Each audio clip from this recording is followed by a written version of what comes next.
Kalau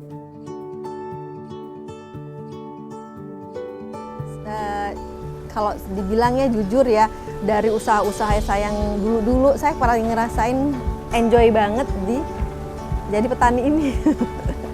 Karena memberikan sesuatu yang kayaknya yang baik gitu kan ya, kayaknya seneng gitu loh.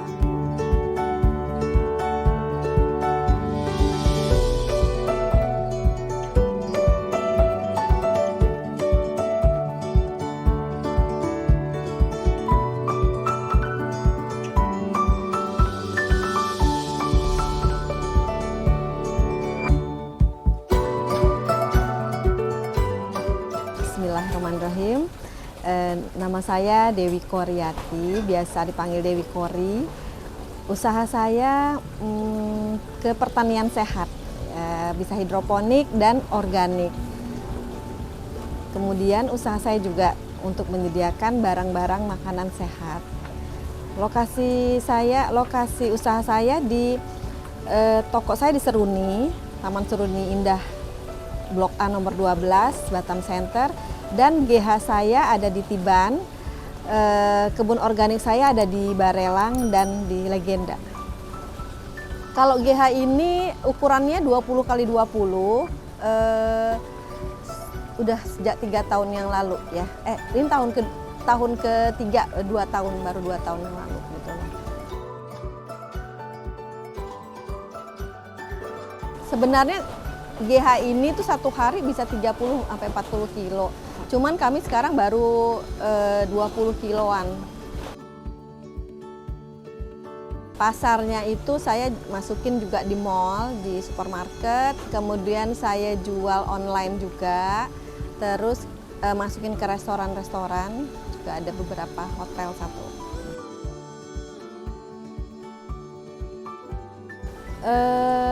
Karena kesadaran bahwa sehat itu mahal gitu kan ya. Jadi kenapa kita harus sibuk gitu, ikut asuransi, menyediakan untuk rumah sakit segala macam, tapi kita nggak pernah mau invest buat kesehatan. Padahal Allah ya udah kasih kita itu kayak seperangkat gitu ya, dengan ada panglima perangnya segala macam, semua ada di tubuh kita ini, tapi kitanya itu yang nggak bisa memahami gitu loh kan. Jadi bagaimana kita tidak menzolimi diri kita, artinya bagaimana kita memberi asupan tubuh kita ini yang sehat-sehat gitu. Jadi diantaranya itu yang paling penting adalah sayur, karena memang sayur itu sangat dibutuhkan ya, kayak serat segala macem gitu kan. Tapi sayangnya sayur sehat itu dewasa ini susah dicari gitu. Karena apa? Karena industri ya, orang semua mau cepat-cepat instan gitu, sehingga udah jadi industri gitu. Di pertanian itu benar-benar yang udah dari awal menanam itu udah penuh dengan kimia gitu kan, dari membunuh rumputnya, menyemainya semua, sampai panen pun, sampai pengiriman pun penuh dengan kimia. Bagaimana sayuran tersebut tetap segar ya kan sampai ke konsumen gitu. Tapi mereka melalui cara-cara yang saya bilang industri tadi, lebih ke kimia yang dimana itu tidak sehat untuk tubuh kita. Nah, disitulah kesadaran itu membuat saya, aduh kalau gitu saya pengen sehat, saya pengen nanam sayur sendiri. Jadi saya tanam sayur di halaman rumah saya. Dan jadi saya nggak mungkin lah perempuan masih macul segala macam. Kan sekarang ada teknologi, ada ilmu baru menanam dengan mudah dengan cara hidroponik gitu kan. Jadi saya pelajari, saya sekolah lagi segala macam. Akhirnya jadi deh di halaman rumah saya dengan tanaman hidroponik saya. Nah, konsumsi sendiri, terus saya juga kasih ke temen, lama-lama pada suka. Karena gini loh, kangkung yang ditanam di tanah dengan kangkung yang ditanam secara hidroponik itu beda banget rasanya. Karena logikanya begini, kalau di tanah kangkung itu berusaha cari makanan, akar-akarnya kemana-mana gitu kan, sehingga dia nggak terlalu kerja keras gitu loh. Tapi kalau di hidroponik, segala kebutuhan dia dari A sampai Z kita ramu, kita kasih makan, ibaratnya kita cekokin terus. Jadi dia tuh bener-bener tumbuhnya tuh bagus gitu kan, dan rasanya tuh crunchy banget gitu loh. Itu bedanya si hidroponik sama sayuran yang ditanam secara biasa yang memakai kimia.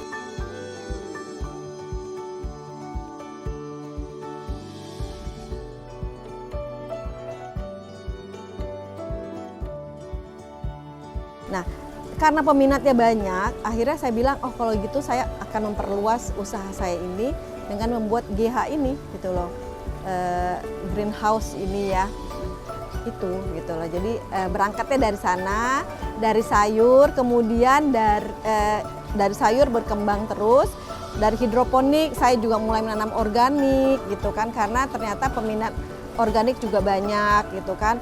Kemudian setelah itu saya juga untuk melengkapi sayur-sayur itu, saya juga menyediakan bahan pangan, bahan untuk masakan, untuk makanan yang sehat-sehat yang organik gitu. Jadi seperti itu usaha saya melingkarnya ke situ, dan juga edukasi untuk kesehatan.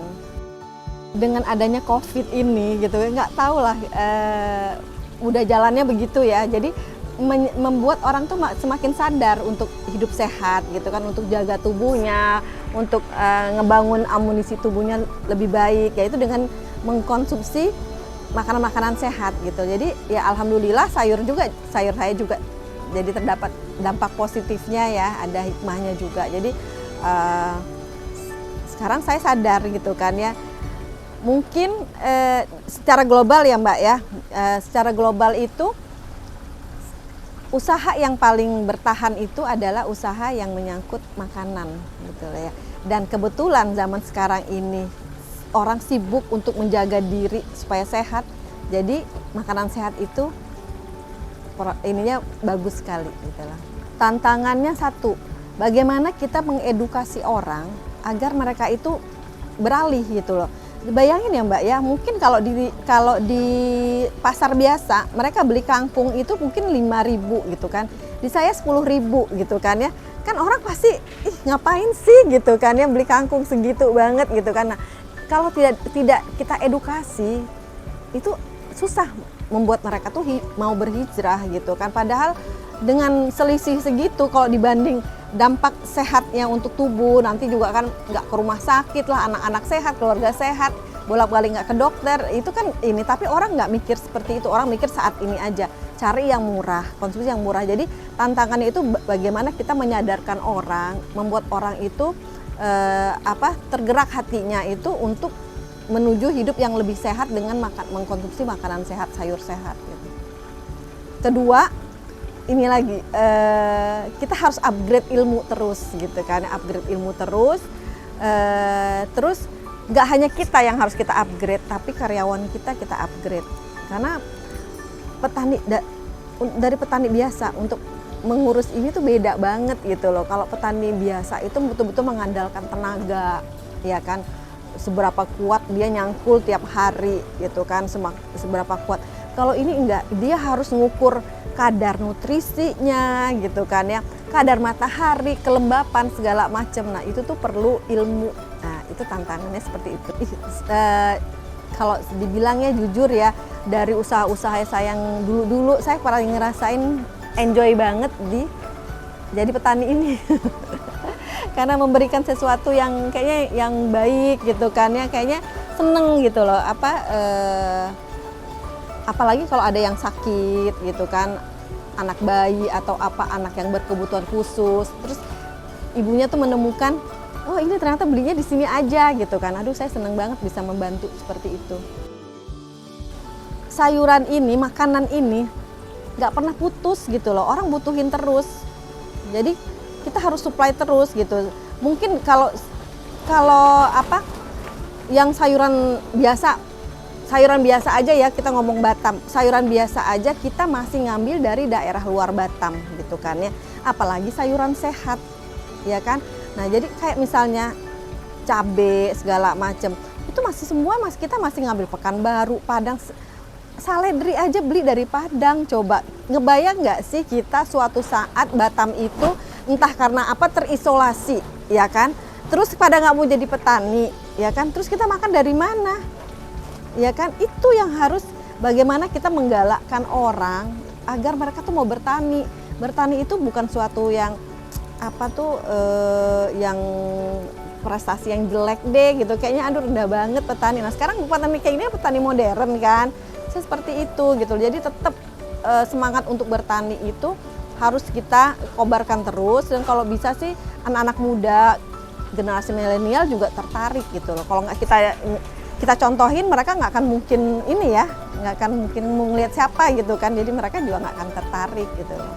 Pertama hobi dulu, kita suka gitu kan ya, kita suka dulu karena ini butuh kesabaran ya. Kalau bertani itu syarat utamanya itu harus sabar gitu kan, sabar nyemai satu benih gitu kan, itu susah loh gitu, benihnya itu kan kecil banget, harus disemai satu itu tuh nggak mudah gitu kan untuk melatih kesabaran. Terus nungguin dia besar gitu kan, nanti kalau besar tiba-tiba dimakan belalang juga harus tabah gitu, harus artinya nggak putus asa. Jadi kalau saya bilang ya Mbak ya, profesi paling sabar itu adalah petani ya.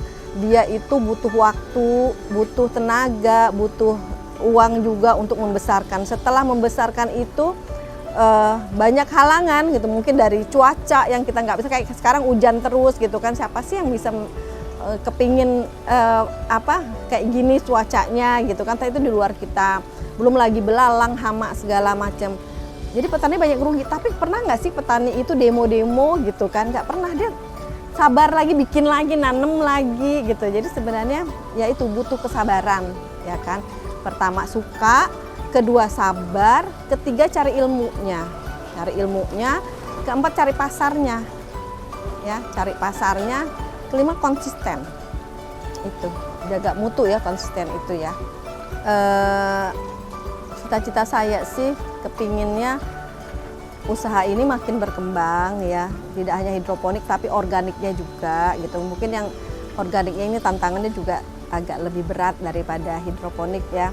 Kemudian cita-cita saya juga makin banyak rumah tangga yang menanam sendiri gitu. Jadi ketahanan pangan rumah tangga, jadi saya bisa mengedukasi ibu-ibu rumah tangga agar menanam sayurnya sendiri biar lebih sehat. Sebenarnya sih lebih suka dibeli sama saya, cuman kan takutnya ibu-ibu tuh berat gitu, tapi yang di rumah aja gitu, nanam sendiri, yang penting keluarganya bisa sehat.